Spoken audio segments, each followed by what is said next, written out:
We also heard from the opposition in Ontario, led by the New Democrats, Marit Stiles, reacting to this abrupt reversal. Let's listen into some of what she was saying. Doug Ford and the Conservatives have wasted people's time, their energy, and their tax dollars in pursuing terrible decisions.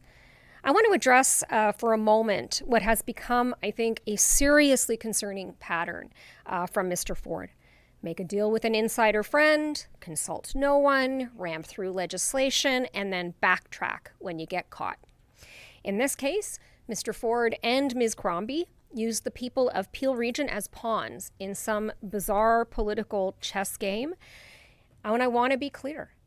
The people of Peel and their livelihoods are not a game.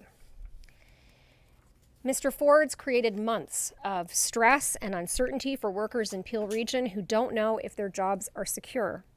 People are worried about how they're going to receive the services they count on. Homeowners have been worried about the massive property tax increases that this deal was set to give them. And you know, there's been a lot of talk about whether this is a win or a loss for Mr. Ford or Ms. Crombie or Patrick Brown. But what about the people of Peel? What about the people of Peel who've been impacted? This is an expensive mess, and it is no way to run a province. This entire year has passed with life only getting harder for Ontarians and more expensive under Mr. Ford. And with every passing day, it has become absolutely clear 2 more years of the Conservatives is just not an option.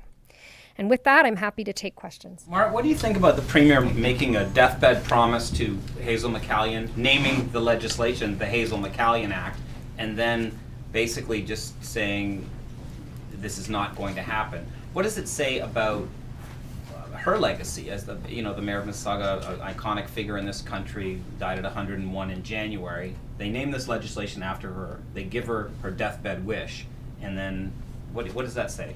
Look, I mean, I think it's very unfortunate, that part of this, clearly.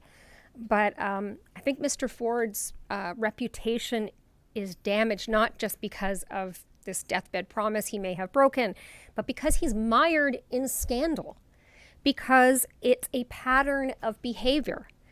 Making a promise to someone, anyone, an insider, sometimes it's a land speculator, making decisions that are not based on good evidence, but on who he knows and who's asking for the changes without any evidence and without actually listening to the people who are going to be most impacted.